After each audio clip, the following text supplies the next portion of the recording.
I share the sentiment that a lot of people do that go to like Homie Fest. Like Infrasound's a really good example. I've never been to the main Infrasound. I played Equinox, and that was like my favorite set I've ever played.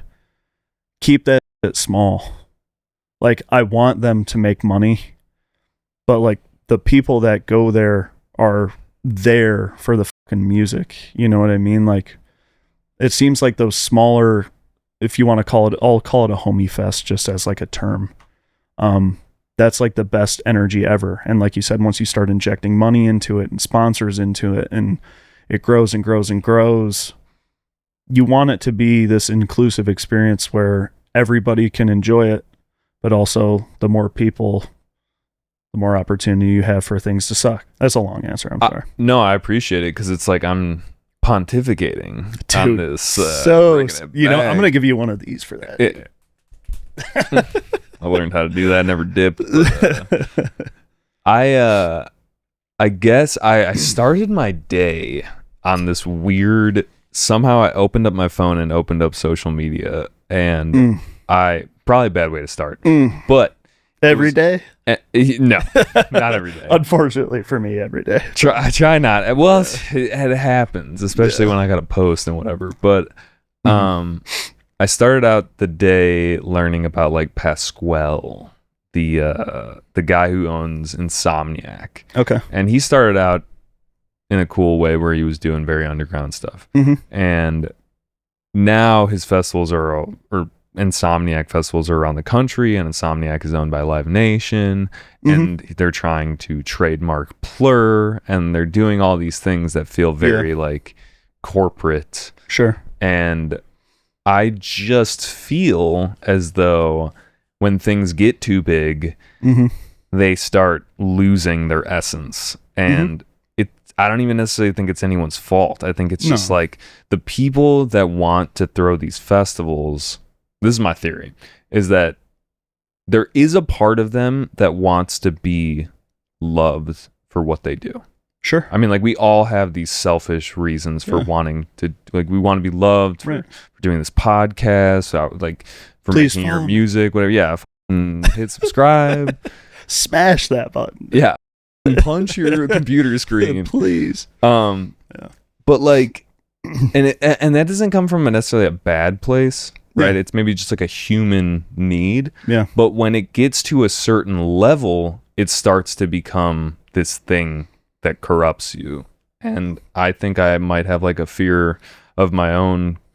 I don't think I'm very corruptible, but I'm just saying, like, if you're in it to please people and to make people whatever, like, have a good time, and then money gets injected into it, and then you can like kind of just tell yourself that it's better because it's bigger.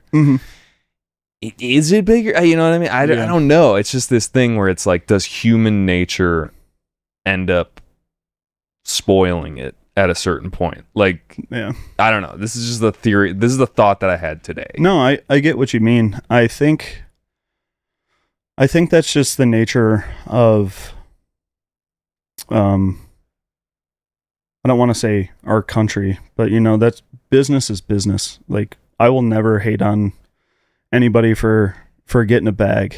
You know what I mean? Because it's like, as much as I love making art and all that stuff, like, you know, money can't buy you happiness, but it sure as fuck helps. That's something my dad always used to tell me.